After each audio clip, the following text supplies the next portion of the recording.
Nobody fucked up their 20s and even early 30s more than me. No progress whatsoever. And I was not popular. I didn't have a ton of friends. I did not have a lot of money saved, bad finances, and I wasn't having a great resume despite being decently educated. I would often look around, go to relatives' houses and think, why does everyone else have life figured out except me? When you're surrounded by others, you start obsessing about the different milestones, the dream career, the perfect relationship, the house, maybe kids. It's getting to be a bit ridiculous and people expect it to you when you're pretty young. Hey, if you're in your 20s and you feel left behind, I made this video just for you. My name is Rich+. I am 41 years old. With my 4 decades of life experience, I can give you some key insights I really wish I had when I was your age. If you're thinking about becoming a content creator, an online business owner, maybe a freelancer online, this advice will really help. Very few people are giving it to you guys straight. The future you want can be had by following just a few key pieces of advice. If you get even one wrong, it can all go awry, and you could be living a long life of work that you don't enjoy. We don't want to do that. So let's get into it. When I was 15 years old, my older cousin's wife asked me, "Hey, Richard, what do you want to do with your life?" She herself was very accomplished. She worked for the city of Vancouver, like a city planner, something that seemed very serious. Her husband, my cousin, seemed very accomplished as well, and he was like a major accountant or controller for our national insurance company or something. I told her, I want to be a doctor. She asked, why is that? And I said, oh, because I think it pays really well. She replied in a very frank way, don't do something just because it makes a lot of money. That's not a good reason. That was like 25 years ago, and I ignored that information for far too long. But of course, now I agree with that sentiment. I've learned it firsthand. The first lesson is that even though someone is older and from a different generation, it doesn't mean their advice isn't valid. There are some timeless truths in this world. Don't pick a career based on income levels alone. That is a trap. So how did I end up so far behind? I'm sure some of you gamers out there can relate. My parents allowed me to play as many video games as I wanted.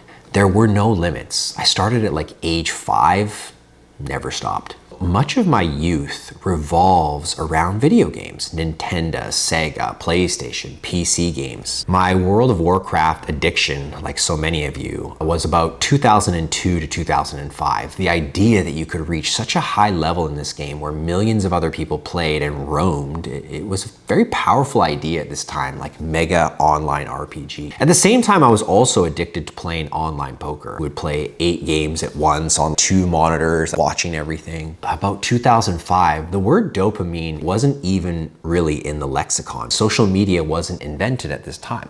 And this is notable because I wasn't obsessed with other people as much as people probably are today. We couldn't see into other lives beyond their clothing, their cars, or their behaviors in real person. There's no Instagram. But instead of spending my time comparing myself to others, there was more of a apathy towards life. Like, who cares? Nothing good is out there. Maybe some nihilism. And I remember feeling like the future was pretty gloomy. But back to dopamine. People today, I think, if they looked at a video game childhood like mine, it's very clear why this person doesn't want to work hard in these boring corporate environments.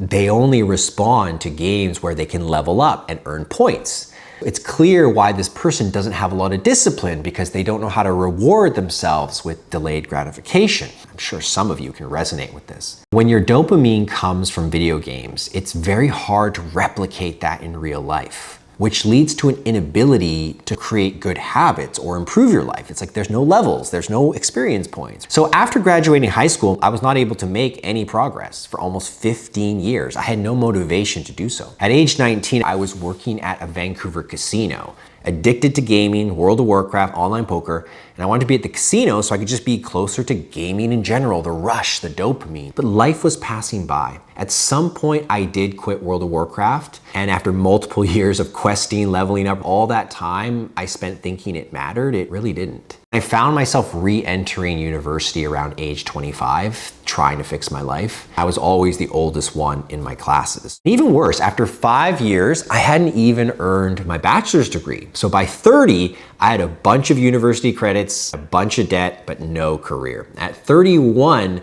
that was compounded because I got into law school. Didn't really like it, did nothing with it, more debt. At 33, I was essentially a failed law graduate with no real job prospects and too much debt. I was starting to feel worse because I couldn't buy a condo or a house, so I felt like I was missing this big opportunity in the Vancouver real estate.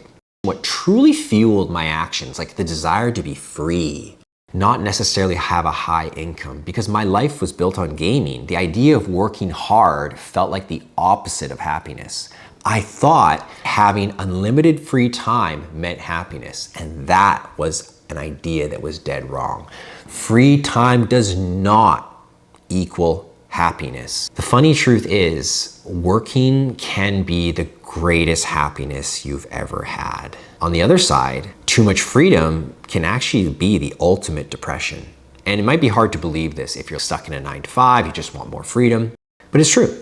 Working can be the greatest depression, and freedom can be the greatest happiness. So if working can be good or bad, and freedom can be good or bad, depending on how we look at it, there must be some other factors. How do we make them both work out for the best? How do we find the right balance of work and freedom? For me, there was a lot of internal struggle of trying to figure it out financially versus finding freedom. That is probably why the 4-Hour Workweek is such a pivotal book for so many people like myself. It provided the roadmap and inspiration to live differently and have it all. I read that book in my second year of law school. I was in Winnipeg, and my wife, who was just my girlfriend at the time, moved with me to Winnipeg so I could go to law school. It can be very cold there, like minus 40 degrees Celsius. She wasn't very happy, and I told her, I promise, this is going to be the worst it will ever be. I did turn out to be right. It was 2012. It was the same year I started this YouTube channel. It was the year I got married. It was also the year before I would move to Asia. So really a major turning point for me. In the 12 years since reading the 4-Hour Workweek book, I've built a low-stress 6-figure income, now working just a few hours a day. We've had 2 children, we bought a house, we're trying to homeschool. My 4-year-old has been to Croatia, Serbia, Greece, and Mexico. And guess what? I can still squeeze in a few games of StarCraft without any guilt. I've made over $1 million from doing digital marketing services and consulting online since 2019. I haven't had a boss since 2014. I no longer feel behind at all. In fact, I think now I'm ahead of most people. I really don't mean to brag. I'm here to help. But it is possible. I'm an example that you can go from one side of the pendulum to the other, to come from behind and win the game in overtime. It can happen swiftly to anyone, including you. I was a nobody. I was a failure, but no longer. One decision today could mean an entirely different life outcome. There's a quote by Naval where he said, "Happiness is being satisfied with what you have. Success comes from dissatisfaction. Choose." I've discovered so many amazing secrets that help me fix my problems, get in alignment, and make something of my life, despite being behind and having a lot of debt. So how did I find the best version of work and the best version of freedom? The idea is quite simple. It can take a few steps to get there. Be patient. The key is to have the freedom to work how you want, where and when you want, and who you want to work with. If you can find a way to do this, work becomes your sense of freedom. That is a powerful, positive energy loop. Because if work makes me feel free, I get energy from feeling free. Therefore, work is freedom. I get energy from working, and I will work more since I have more energy. I will have an even more sense of freedom because I'm doing what I want to do.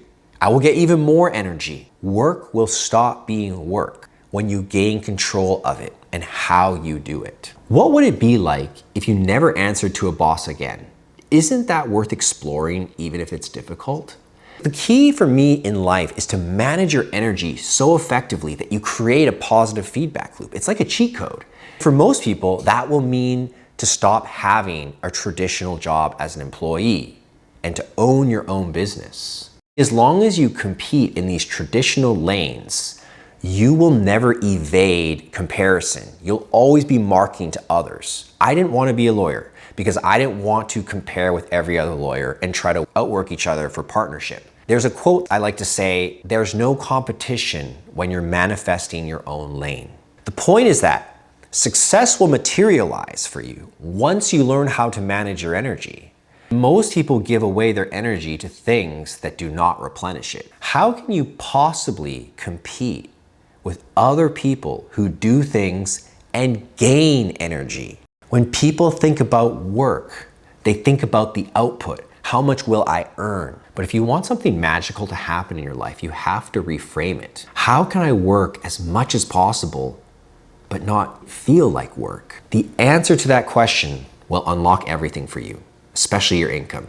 It will even remove the ceiling you thought you had. So instead of worrying about where you've been so far or whether you're good enough today, get in alignment with your natural energy path. What kind of things do I like to do where I don't watch the clock and it almost feels like time has stopped? When you enjoy your work, you will not want to call it a day at 5 p.m. You'll keep tinkering. You'll lay in bed wondering, how can I do more? How can I be better? So the biggest lessons I've shared so far: 1, don't do things purely for money. 2, video games will set you behind if you don't transition to real life games. 3, free time does not equal happiness. 4, choosing the right work leads to a positive energy feedback loop, a cheat code. 5, reflect on moments where time stands still. Next, I've got to talk to you about relationships. This is mostly for the men out there, as I can only really speak for that side. Don't get involved until your money is right. In high school, I wasn't the super popular guy, but I was a likable person. It wasn't too hard for me to get girlfriends. I always had one. When you're in high school, it seems cool to be the one with the girlfriend or boyfriend.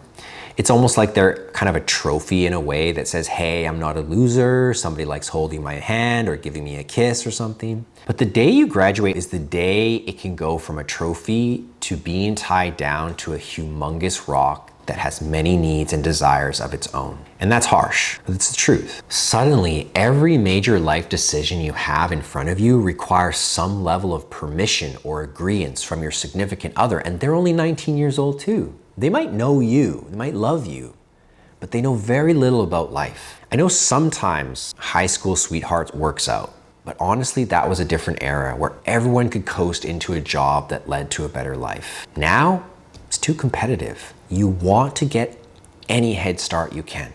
So I highly recommend to my sons, if they ever see this, and to any other young men out there, build yourself first, and that will make building a long-lasting marriage 10 times easier.